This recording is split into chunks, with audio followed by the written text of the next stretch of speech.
Hi once again. Today we have a bit of a mystery. I can't remember where I actually got this phone from. Possibly it was a boot sale. A few years ago boot sales were very popular, but still fairly popular now despite COVID, which has affected a lot of them. There was one particular one I used to go to until they closed it down. That was at Wimbledon, and this phone might have come from there. As you can see, it's a bit of a mystery. I can't trace the number. Let me show you the back. Several bits about this which is interesting. It's a 706 type, but the number on it, well, you can see the number. I'll show it to you. H16. Now H, I believe, was a code for automatic electric, or ATE. 63 obviously refers to the year. The number underneath, L11727, is the model number, which I can't trace anywhere. So if anyone else out there has any ideas, please let us know. It'll be interesting. Anyway, it doesn't end there.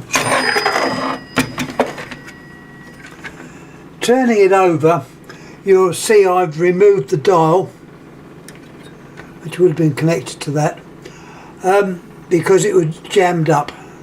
I'll show you the dial in a minute. The telephone itself is a fairly standard type, I would say. It's printed circuit board with your normal capacitor and anti-side tone induction coil, your two bells and the ringer itself. Now, rather interesting is the parts that we can see are stamped PL. Now PL stood for Plessey, but look at the bell. I don't know if it'll show up, but that middle plate on the bell itself, which covers the magnet, that's got PL on there. Also I'll whip it out. Try and get it out. Hold tight while I get it out.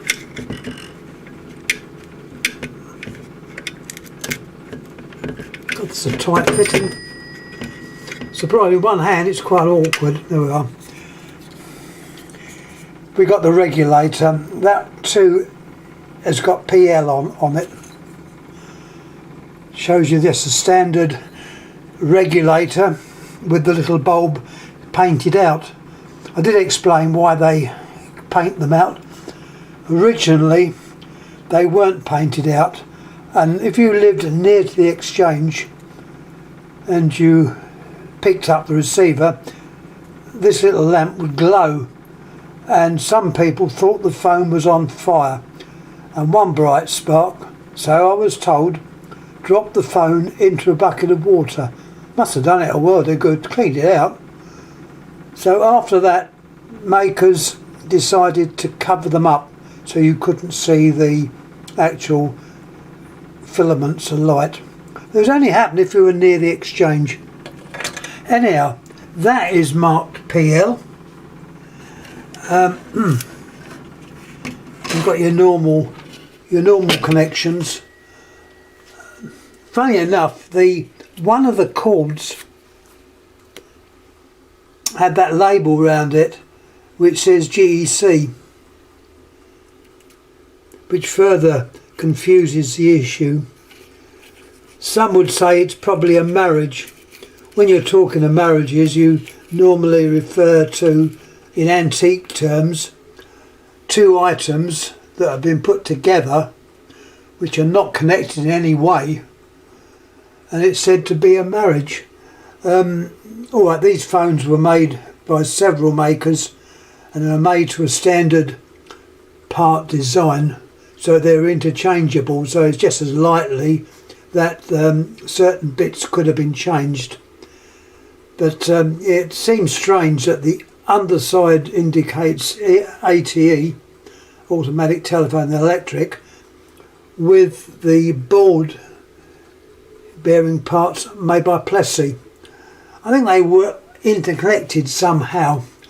Also, I might add, which is a shame, I don't know where I'm going to get them from, there's the actual case. Dove grey, is it? I don't know, something like that. Anyhow, unfortunately the two little retaining screw clips were missing, so I'm going to have to look a couple of those out. Everything else about it appears to be okay. I obviously haven't tried it out. I've got to rewire the line cord or put a different end on, because someone has bodged it up and soldered the leads at the end. There's no spades or plug, so that'll have to be changed, but not to worry. I think the rest of the wiring up is correct. Some people say you should need a 3.3k resistor also wired in. Personally, I've never worried about that.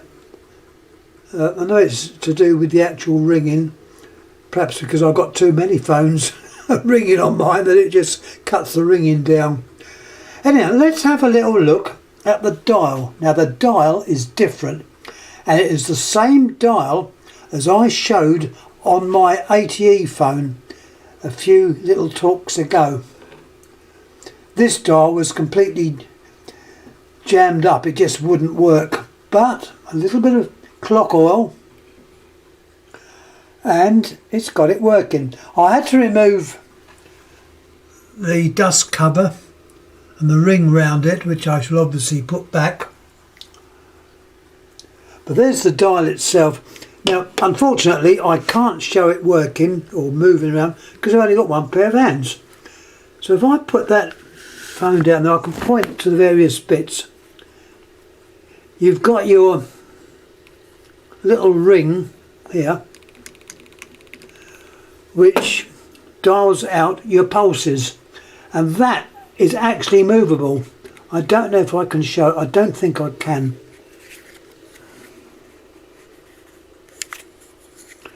No, I can't.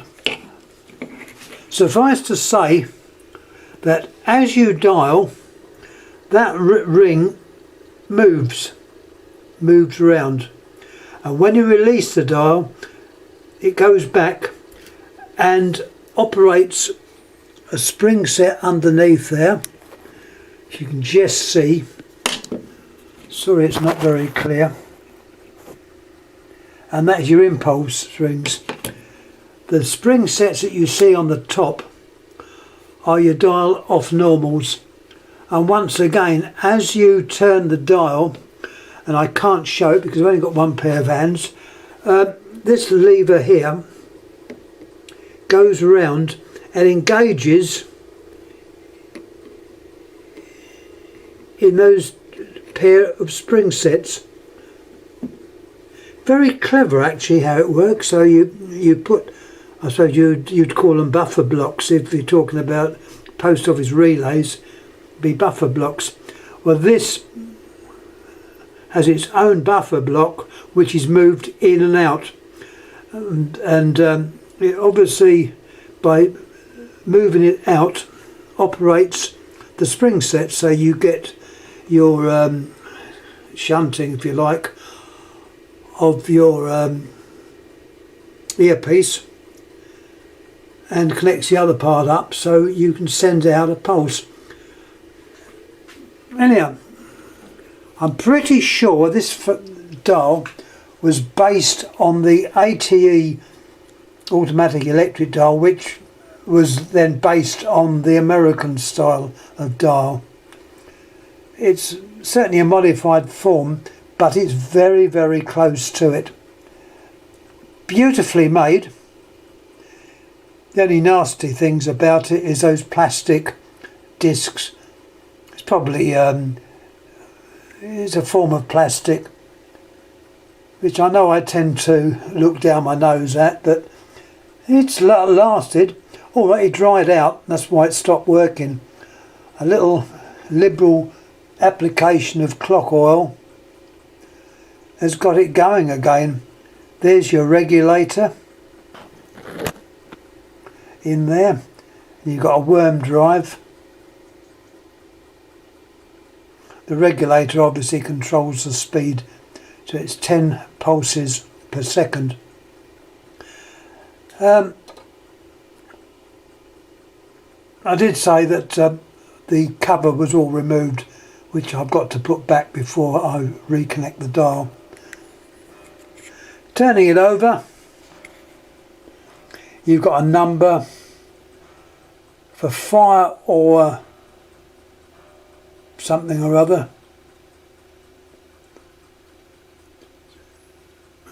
Stretcher. Oh. It says for fire or stretcher, dial 00. I don't know where this was used in. Obviously a private system, not a GPO phone. The number they've got here is 2488. But there's the dial, which is the same dial as on that ATE phone, which I didn't show an innards to. So this is why I've given you extra time seeing the workings of these. Once again, if anyone knows anything about these phones, as I said, I picked these up mainly at boot sales. I know I have bought the odd one off of eBay. I'm still looking out for that one which was on the, I don't know, it's called the Human Jungle, something like that. Herbert Lom it's a TV program of the 60s, and on his desk he's got this lovely white phone, and I don't know, I think it could be, well, it could be definitely the same type of phone I had years ago and I lost. I don't know what happened to it. I wasn't even living here, I was living in another address. But anyhow, I lost it. So, trying to think about it. Oh God, my memory's not very good. It's shown on TV on the, I keep forgetting what it's called. I'll have to write these things down. Whatever they call it. And it reminds me of what I've got to say. But it's the program on TV shows all the old films, mainly in black and white, as the Human I think it's called the Human Jungle. It was in black and white, and he definitely shows this phone, and I would dearly like one of those, but I've never seen one since, so they're obviously rare. The modern phone, I said telephone, it's not, it's modern phone, appears to be a German company. I looked that up, and as far as I know they look like they're still going, but obviously with much more modern equipment. Yeah, another pity was looking at the back of this case. There was at one time, unfortunately no longer there, a diagram. And I treat diagrams with, thought that they're like gold dust, because they do tell you what they are and they give you a bit of information.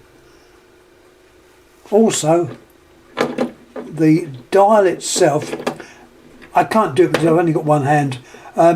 As you turn the wheel round, they all turn round.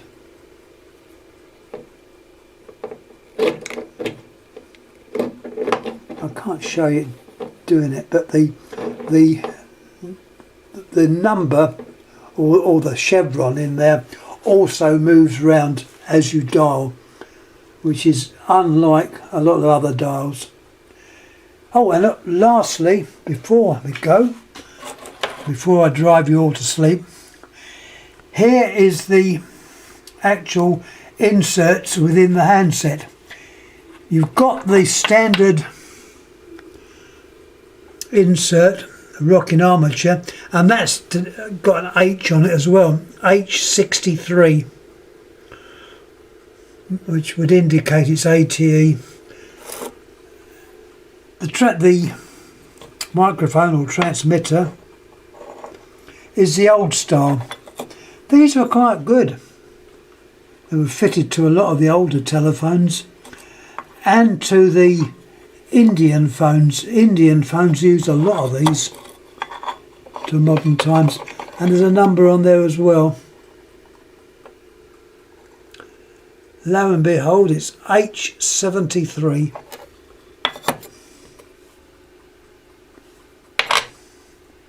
So that gives an idea of the age.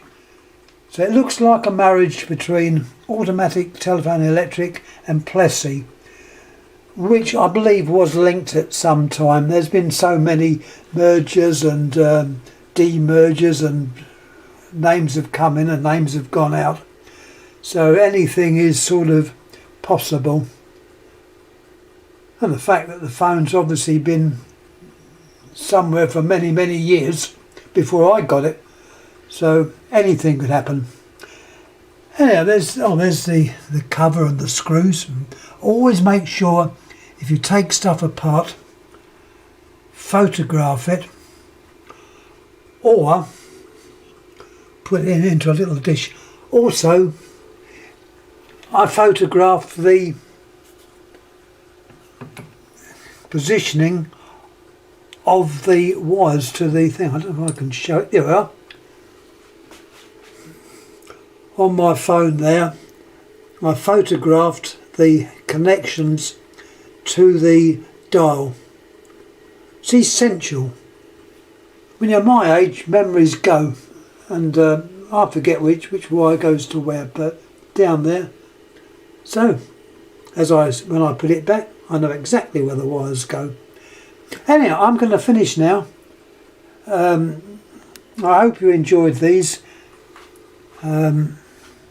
I definitely can't think of anything else. I probably will as soon as I turn the phone off, but not to worry. Anyhow, thanks again. Thanks for watching. Thank you.